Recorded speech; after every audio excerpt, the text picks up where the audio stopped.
मित्रांनो, ही गोष्ट मला तेव्हाच खरी समजली, जेव्हा मी माझ्या लग्नाचे आमंत्रण देण्यासाठी माझ्या आईसोबत माझ्या मामाच्या घरी गेले होते.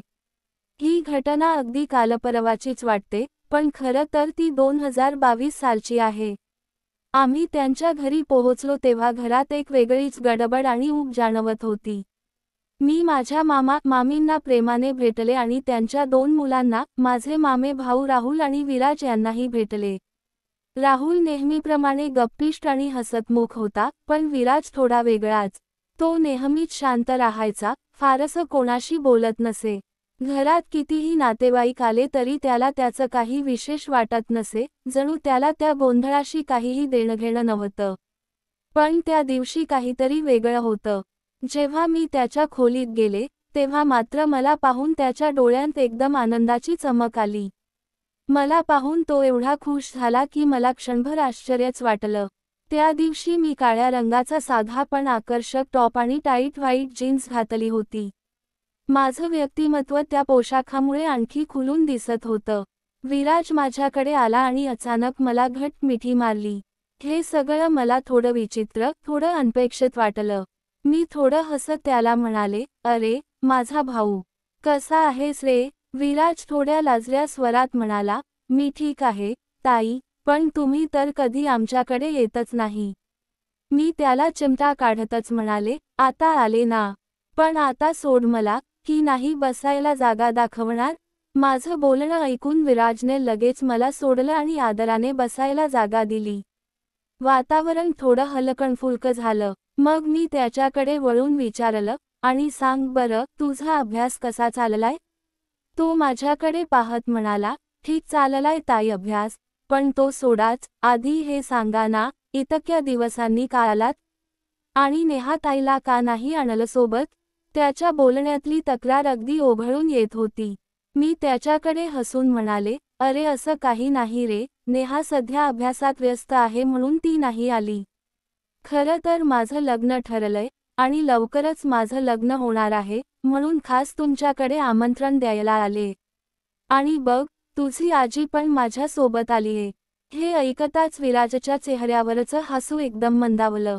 तो हलक्या थरथरणाऱ्या आवाजात म्हणाला, "अरे प्रियाताई, आधी माझी लाडकी नेहाताई दुरावली, आणि आता तुम्हीही जाणार?" असं म्हणून त्याने पुन्हा मला घट्ट मिठीत घेतलं. त्या मिठीच्या पद्धतीत मात्र काहीतरी विचित्र होतं, एक वेगळंच ओझं, एक अनामिक जडत्व. मला थोडी अस्वस्थता जाणवली. मी स्वतःला हळूच बाजूला करत त्याला थांबवत म्हणाले, "काय होतंय तुला विराज? आत्ता मिठी मारली ना, मग परत परत का असं चिकटतोयस?" विराज डोळे न मिचकावता माझ्याकडे बघतच राहिला. मग अगदी सरळपणे म्हणाला, "ताई, काय करू मी? तुम्ही इतक्या दिवसांनी आलात, आणि आज तर तुम्ही इतक्या सुंदर दिसताय. तुम्हाला कल्पनाही नाही, या काळ्या टॉपमध्ये तुम्ही किती कमाल दिसताय." असं म्हणून तो माझ्याकडे एकटाक, जणू काही मोहूनच पाहत राहिला. मला हे सगळं अजिबात आवडलं नाही. मला समजलं की त्याच्या मनात काहीतरी वेगळंच चाललं आहे. मी ओरडून म्हणाले, "विराज, तुला काय झाले? मी तुझी बहीण आहे, माझं लग्न होणार आहे. आजपासून माझ्याशी बोलू नको." तो घाबरला आणि सॉरी म्हणू लागला. मी काही ऐकलं नाही आणि त्याच्या खोलीतून बाहेर निघाले. तो मागून सॉरी, सॉरी म्हणत माझ्या मागे आला. मी थोडं पुढे गेले, तेव्हा त्याने मला मागून उचललं आणि भिंतीला टेकवून पुन्हा सॉरी म्हणू लागला. मी म्हणाले, "मी तुला माफ करणार नाही. खाली जाऊन सर्वांना सांगेन की तू किती वाईट आहेस." तो म्हणाला, "ताई प्लीज ऐका, माफ करा." इतक्यात माझी आई, म्हणजेच विराजची आजी, वर आली. तेवढ्यात विराजने मला सोडलं आणि मी पटकन बाजूला झाले. आईने खोलीत प्रवेश करताच विराज अगदी सहजपणे तिच्याशी बोलू लागला, जणू काही घडलंच नव्हतं.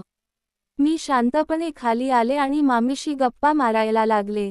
क्षणभर मला वाटलं की विराजच्या या वागण्याबद्दल मामीला सांगावं, पण लगेच माझ्या मनात दुसरा विचार आला, ही त्याची पहिली चूक आहे, कदाचित त्याला उमगलं असेल, माफ करावं. दुसऱ्या दिवशी सकाळी वातावरण शांत होतं. मी मामीला स्वयंपाकघरात मदत करत होते. बाकी सगळे लोक हॉलमध्ये बसून आपापल्या गप्पांमध्ये रमले होते. त्यांचा आवाज स्वयंपाकघरापर्यंत येत होता. काही वेळाने मामीही त्यांच्यात सहभागी व्हायला तिथे गेली. विराज मात्र वर त्याच्या खोलीतच होता. मला वाटलं कदाचित कालच्या गोष्टीमुळे तो घाबरला असेल, लाजत असेल. त्याच्याशी बोलून बघितलं तर बरं होईल. मी एक कप कॉफी करून वर गेले. विराज खुर्चीवर बसून कम्प्युटरवर काम करत होता. तो घरूनच ऑफिसचं काम करत होता. मला अचानक खोलीत पाहून त्याने माझ्याकडे नजर टाकली, पण काहीही बोलला नाही. त्याच्या चेहऱ्यावर काहीही भाव नव्हते, त्यामुळे मला असं वाटलं की तो कालच्या गोष्टीमुळे नाराज आहे. पण कदाचित मी चुकीचं समजत होते. मी पुढे होत त्याच्यासमोर कॉफी ठेवला आणि हलक्याशा आवाजात म्हणाले, "घे, तुझ्यासाठी कॉफी आणलाय." त्याने माझा हात स्पर्श करत मला एका वेगळ्याच भावनेने पाहिलं. मी नुकतीच आंघोळ करून आले होते, माझे मोकळे केस त्याला वेड लावत होते. त्याने चहा बाजूला ठेवला आणि म्हणाला, "ताई, तुम्हाला माहीत नाही, तुम्ही किती सुंदर आहात. तुमच्यासारखी सुंदर मुलगी मी कशी सोडू? किती दिवसांपासून तुम्हाला मिठीत घ्यायचं होतं."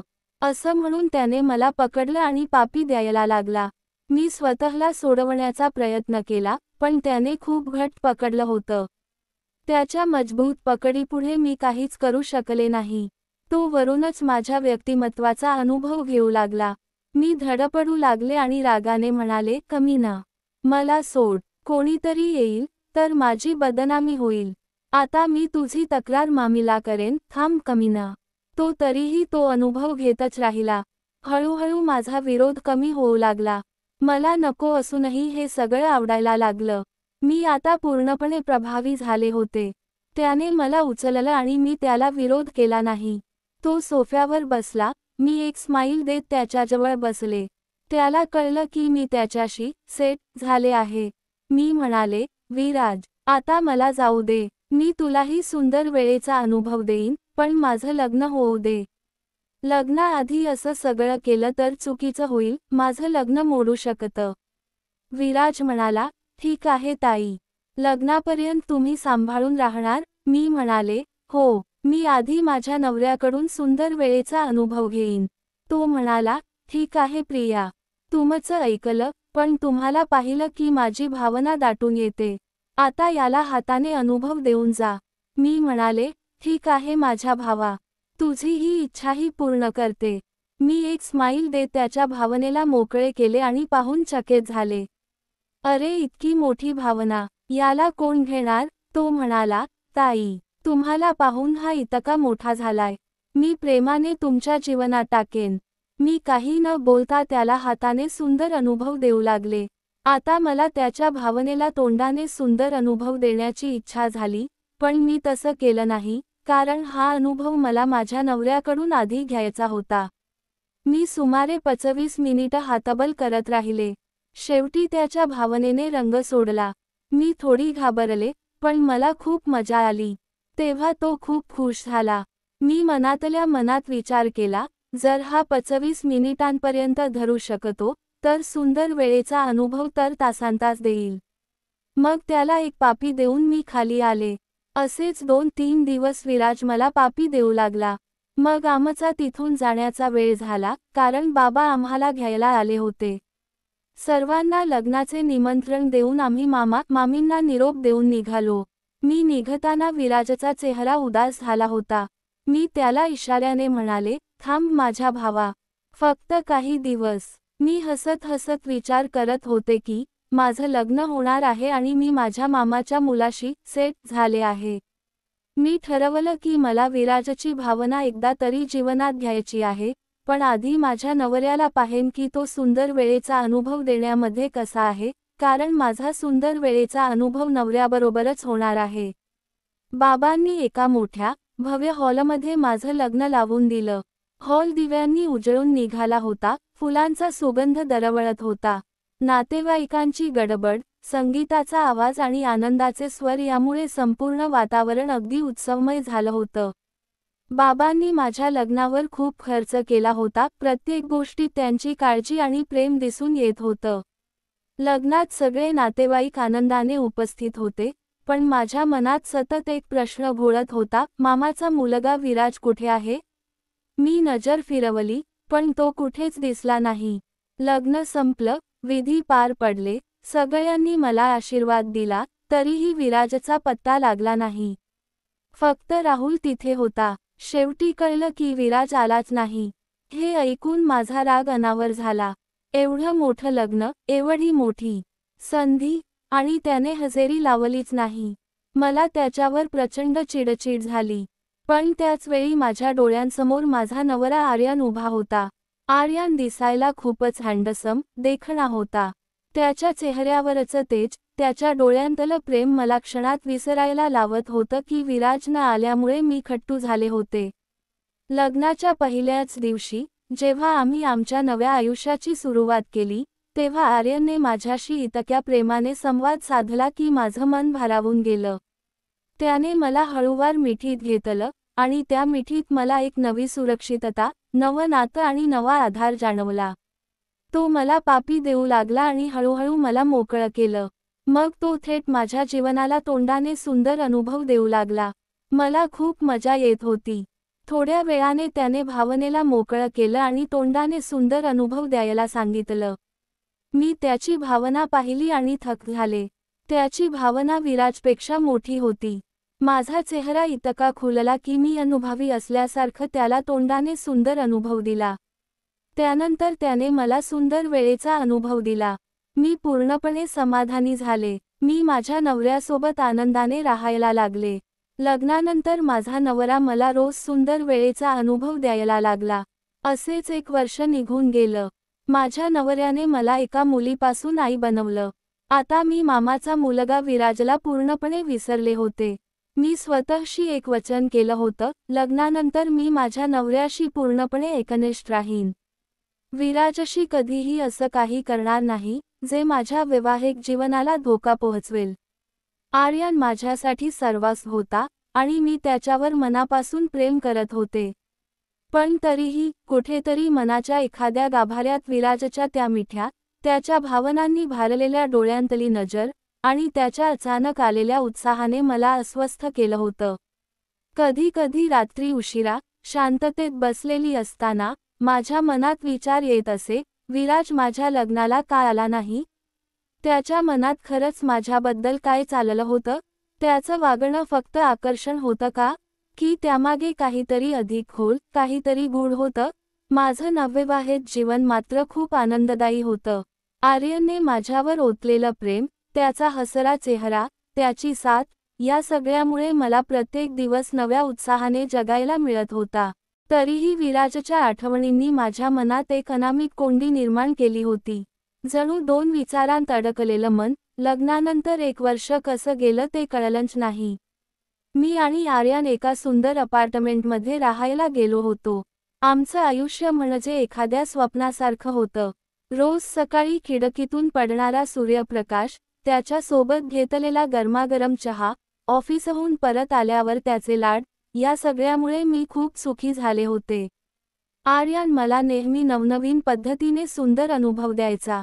त्याच्या प्रेमळ स्वभावाने आणि त्याच्या आकर्षक व्यक्तिमत्वाने त्याने माझं मन पूर्णपणे जिंकलं होतं. माझं आयुष्य खऱ्या अर्थाने पूर्ण झाल्यासारखं वाटत होतं. पण तरीही माझ्या मनाच्या एका कोपऱ्यात विराजचा चेहरा पुन्हा पुन्हा डोकावायचा. त्याच्या त्या विचित्र वागण्याचा अर्थ आजही मला कळला नव्हता. त्याने माझ्या लग्नाला येणं का टाळलं? तो खरंच माझ्याबद्दल भावना बाळगत होता का? की फक्त माझ्या मनाशी खेळ करत होता? या प्रश्नांची उत्तरं मला कुठेच सापडत नव्हती. आणि ती उत्तरं न मिळाल्यामुळेच कदाचित त्याचं गूढ अजूनही माझ्या मनात जिवंत होतं. एक दिवस सकाळी मी आणि आर्यन एकत्र नाश्ता करत होतो. टेबलावर कॉफीचा सुगंध दरवळत होता, टोस्टची खमंग चाव हवेत मिसळली होती, आणि आमच्यात हलक्या फुलक्या गप्पांचं सुंदर नाटक रंगलं होतं. आर्यन ऑफिसमधल्या त्याच्या गमतीजमती सांगत होता, आणि मी हसत हसत त्याला ऐकत होते. वातावरण अगदी निवांत होतं. तेवढ्यात दारावर टकटक झाली. मी उठून दार उघडलं, तर एक कोरियर बॉय उभा होता.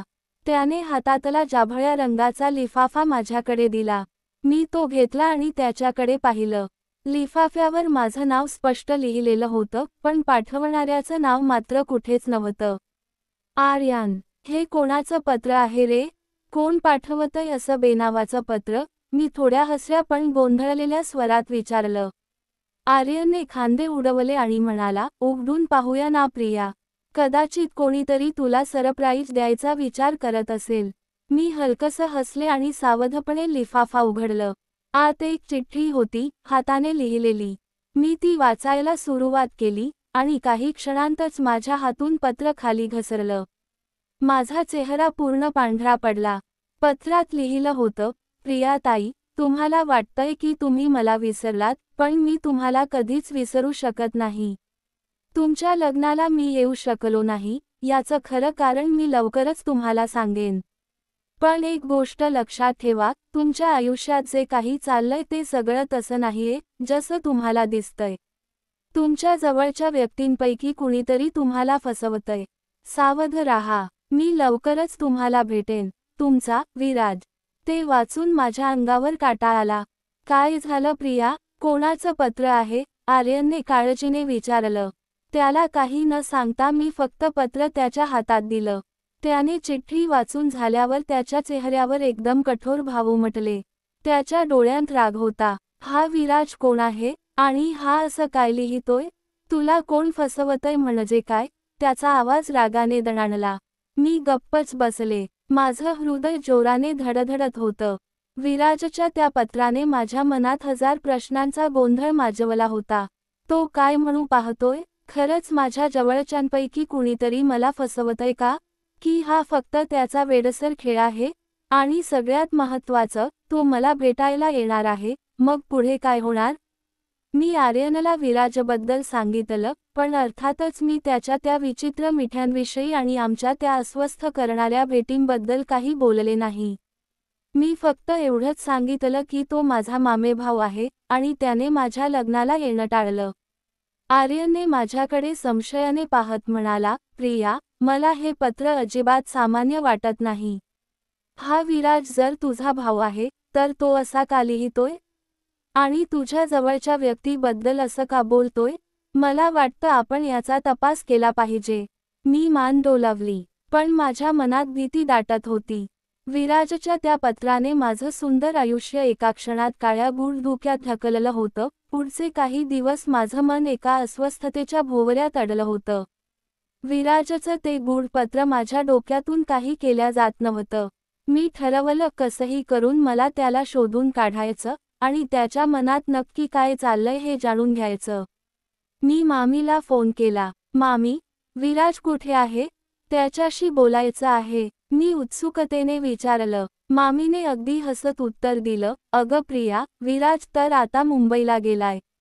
त्याला तिथे एक नवीन जॉब मिळालाय. तिथेच राहतोय. मी त्याचा नंबर तुला पाठवते. काही वेळाने तिचा मेसेज आला आणि विराजचा नंबर माझ्या फोनवर झळकला. मी क्षणाचाही विलंब न करता त्याला कॉल केला, पण त्याचा फोन बंद होता. मी मेसेज टाकला, विराज, मला तुझ्याशी बोलायचं आहे. तुझं पत्र मिळालं. कृपया मला कॉल कर. पण त्याचा काहीच प्रतिसाद आला नाही. दुसऱ्या दिवशी मी आणि आर्यनने ठरवलं, आता मुंबईलाच जाऊन विराजला शोधायचं. आर्यनने ऑफिसमधून सुट्टी घेतली आणि फक्त माझ्यासाठी तो तयार झाला. त्याचं असं प्रेम आणि साथ माझ्यासाठी खूप मोठा आधार होता.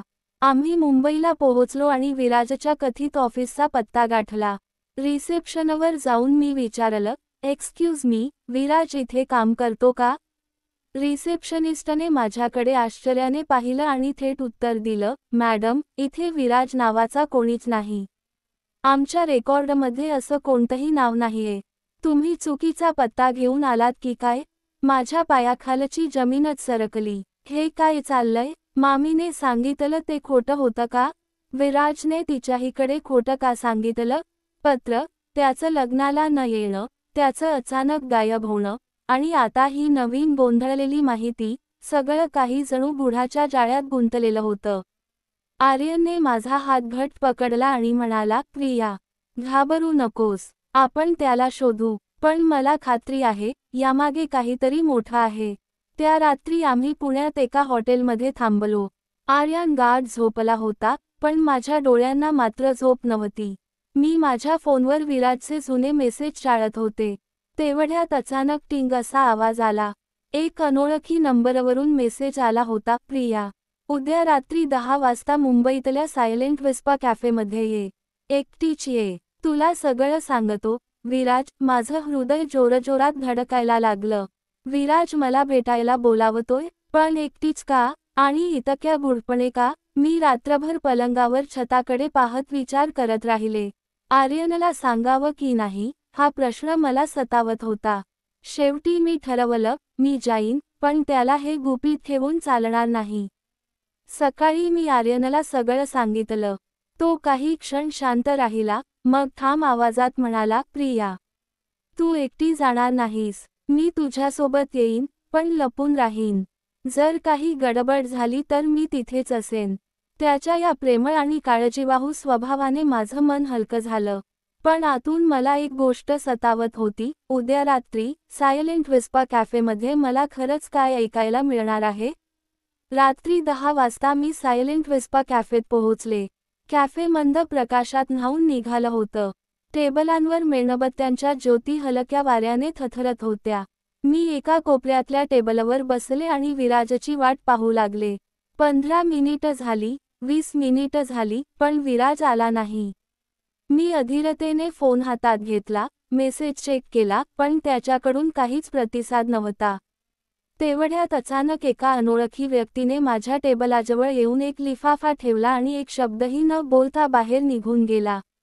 कुतूहल आणि भीतीच्या मिश्र भावनेने मी लिफाफा उघडला. आत एक फोटो आणि एक चिठ्ठी होती. फोटो पाहताच माझ्या अंगातला सारा गोठलेला रक्तप्रवाह पुन्हा वेगाने धावू लागला. फोटोत मी आणि विराज होतो, त्या दिवशी, जेव्हा त्याने मला त्याच्या खोलीत मिठी मारली होती. कोणीतरी त्या क्षणाचा गुपचूप फोटो काढला होता. चिठ्ठीत लिहिलं होतं, प्रिया, तुझ्या नवऱ्याला हा फोटो पाठवायचा की नाही हे तुझ्या हातात आहे. जर तुला सत्य जाणून घ्यायचं असेल, तर उद्या रात्री 11 वाजता माउंट मेरी चर्चच्या मागच्या बाजूला ये. एकटीच ये. नाही तर हा फोटो आर्यनला पाठवला जाईल. माझ्या डोळ्यांसमोर अंधारी आली. हा खेळ कोण खेळतय माझ्याशी? मला कोण ब्लॅकमेल करतय? विराज खरंच यात सामील आहे का? मी थरथरत कॅफेतून बाहेर पडले. आर्यन बाहेर गाडीजवळ माझी वाट पाहत होता. त्याने मला पाहताच विचारलं, काय झालं प्रिया? तू इतकी घाबरलेली का दिसतेस? कंपणाऱ्या हातांनी मी त्याला फोटो आणि चिठ्ठी दाखवली. आर्यनने वाचून पूर्ण केलं आणि त्याचा चेहरा रागाने लाल झाला. त्याच्या डोळ्यातले शिरे ठळक झाल्या होत्या. तो हळू पण कठोर आवाजात म्हणाला, हा विराज आहे का? आणि हे सगळं काय आहे प्रिया? मला खरं सांग, तुझं आणि विराजचं काय चाललं होतं? माझे डोळे पाण्याने भरून आले. मी थरथरत सगळं सांगितलं, विराजच्या त्या विचित्र वागण्यापासून, त्याच्या मिठीपर्यंत, माझ्या मनात आलेल्या भावनांपर्यंत. पण मी हेही ठामपणे सांगितलं की मी त्याला लगेच थांबवलं होतं आणि माझं लग्न होईपर्यंत काहीच चुकीचं केलं नव्हतं. आर्यन शांतपणे, न हलता, फक्त माझ्याकडे बघत ऐकत राहिला. काही क्षणाचं ओझं हवेत लटकत राहिलं. मग तो दीर्घ श्वास घेत म्हणाला, प्रिया, मी तुझ्यावर विश्वास ठेवतो. पण हे सगळं मला अजिबात आवडलं नाही. यामागे काहीतरी भयंकर आहे. उद्या तू तिथे जाणार नाहीस. मी स्वतः जाऊन पाहीन, कोण आहे हे सगळं करणारा. त्याच्या डोळ्यातला निर्धार पाहून माझं मन थोडं हलकं झालं, पण भीती अजूनही तशीच होती. दुसऱ्या रात्री आर्यनने मला हॉटेलात थांबायला सांगितलं आणि तो माउंट मेरी चर्चच्या मागे गेला. मी एकटीच खोलीत बसले होते. घड्याळाची टिक-टिक माझ्या हृदयाच्या ठोक्यांशी जणू स्पर्धा करत होती. माझ्या मनात हजारो प्रश्न फिरत होते. विराज खरंच यात सामील आहे का? की कोणीतरी त्याचं नाव वापरतंय? माझ्या जवळच्या व्यक्तींपैकी कोण मला फसवतंय? त्या रात्री मला उमजलं, सत्य जे काही असेल, ते आयुष्य कायमचं बदलणार आहे. रात्री 12 वाजता आर्यन परत आला. त्याचा चेहरा गंभीर, डोळ्यात काळजी आणि ओठांवर एक न बोललेला ताण होता. तो मला म्हणाला, प्रिया, मी तिथे गेलो, पण कोणीच नव्हतं. फक्त एका बाकावर एक लिफाफा ठेवलेला होता.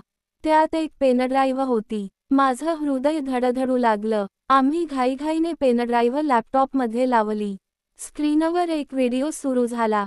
त्यात विराज होता, पण तो पूर्वीसारखा आत्मविश्वासू नव्हता. तो पूर्णपणे घाबरलेला, चेहऱ्यावर घामाच्या धारांनी भिजलेला दिसत होता.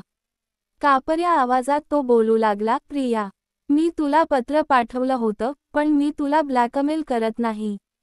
कोणीतरी मला आणि तुला दोघांनाही फसवतंय. मला माफ कर, मी तुझ्याशी चुकीचं वागलो, पण माझ्या भावना खऱ्या होत्या. पण आता मी मोठ्या धोक्यात आहे. तू सावध रहा, कारण तुझ्या आयुष्यातली सर्वात जवळची व्यक्ती तुला फसवत आहे. व्हिडिओ अचानक थांबला. स्क्रीन काळी झाली आणि खोलीत एक थंडगार शांतता पसरली. माझ्या डोक्यात गोंधळाचा भयंकर वादळ उठलं. विराज खरंच धोक्यात आहे का? आणि माझ्या आयुष्यातली सर्वात जवळची व्यक्ती म्हणजे कोण? माझी आई, माझा नवरा आर्यन, की अजून कोणी, ज्याचा मी अजिबात विचारही करत नाहीये? तेवढ्यात टकटक. हॉटेलच्या दारावर अचानक कोणीतरी ठोका मारला. मी आणि आर्यन एकमेकांकडे पाहिलं. त्याच्या डोळ्यात धाक होता आणि माझ्या हृदयाची धडधड कानात ऐकू येत होती.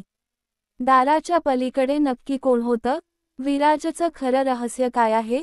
तो ब्लॅकमेलर नक्की कोण आहे?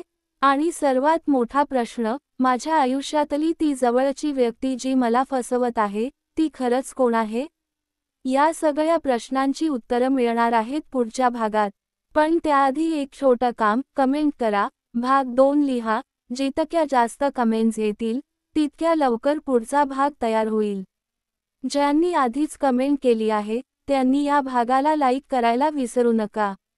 आणि जर तुम्ही या चॅनलवर नवीन असाल, तर लगेच सबस्क्राईब करा आणि बेल आयकॉन दाबा, कारण पुढचा भाग तुम्ही बघायला विसरू शकणार नाही.